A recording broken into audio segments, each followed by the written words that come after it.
Greetings, beautiful ones. This is Diana, and I'm here to send out unconditional divine love, divine light to all of you, and talk about sacred card reading. And if you're wondering why I call it sacred card reading, is because the ancient word tarot, okay, has a low vibrational frequency energy from ancient times, the old energy.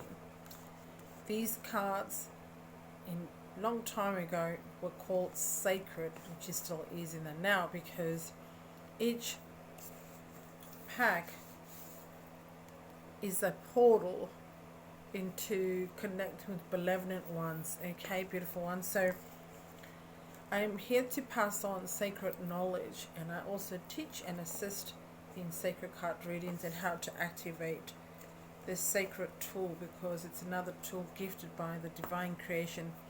So as an elder, medicine woman, healer, gifted seer since a child, and this gift and ability is multiple, and as a gatekeeper I share sacred knowledge of remembrance. So we're going to start with this.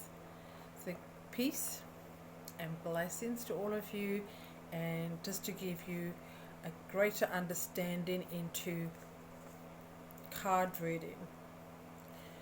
The sacred cards, as we call them, each card is and contains energy and sacred messages. When we are guided by spirit, the benevolence, we are to place crystals onto the cards or the deck and leave them for maybe 30 minutes or so.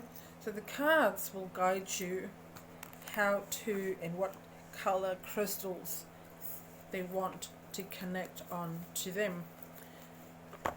So as I explained, so each deck will have its different crystals, and you leave them on a nice special place. You have a special place for the cards. If you have an altar, or just special sections in your home or room or healing centers or healing space. And what happens is, these sacred cards, as I expressed before, each card has a sacred being, and when we activate these cards, the sacred cards, when we activate them and chant sacred prayers, which I do, I've been gifted by the divine benevolence, by the archangels. They're real, angels are real, the divine ones are all real, the mystical being, everything is real. So when we do card reading, we always got to clean ourselves first, be in alignment with our true self. As a healer, reader, seer, we are to be clean in our vibrational frequency, be in alignment with our higher self first, and clean our space. Okay, so of course smudging, making sure that the space around you is all clean, so that only the benevolence come forward. You only want the benevolent divine beings to be with you, and the ancestors, sacred animal totems.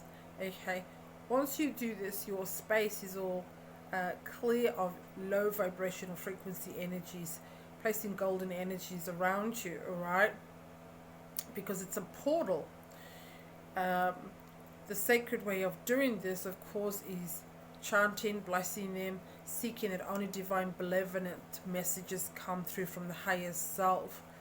And when I do card readings, and when I'm guided, if the soul is guided to me, I don't choose the cards for the sacred ones, okay? I've been shown different. And the divine benevolence will show me which deck to bring forward for that soul, because it matches their vibrational frequency energy.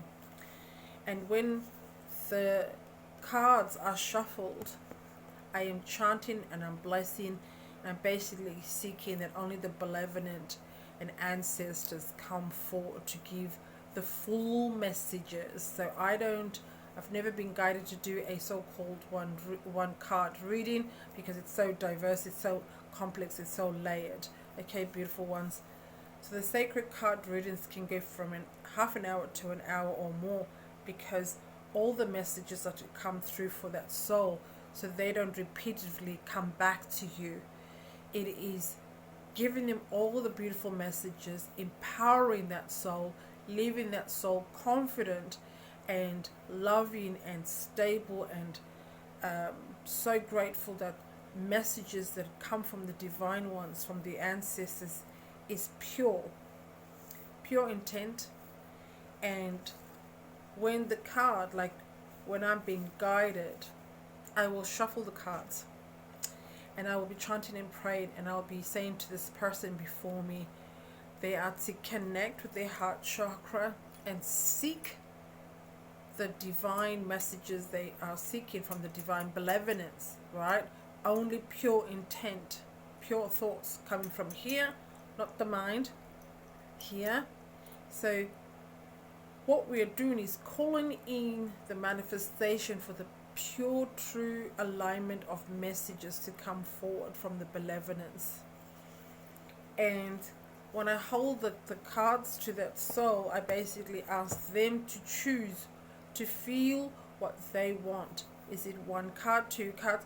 I don't know. It must match their vibrational frequency, what they're seeking. So the spirit will guide them, the higher self, their heart chakra will guide them. They will feel connected because I'm symbiotic, I'm seeking permission because they give me permission. And when I do the card reading, I'm basically saying, may I have permission to do this reading of pure intent with you. So the divine benevolence, the ancestors see that the intention from me to them is pure. So once I do that, they've agreed to do this with me, and then I hold the cards before them so they can feel and say, well, I like this one, I feel connected to that, pull it out. So when I do the reading, it's empowering them. The person is empowered. I'm not taking away the power.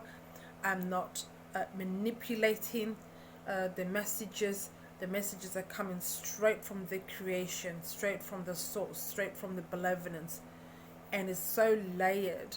So I want you all to understand sacred card reading. This is the message to all those that are doing card reading. Spirit would like you all to return to the sacred ways and be in true alignment with your higher self. Be true in alignment with the benevolent ones, and check your spaces. Check that what you're receiving is from divine benevolence. Practice discernment. So this is what I do. And the gift of exchange is shown by spirit. It can be, for example, the number would come through from spirit. So for example, someone says, I'd like to have a reading with you, Dana.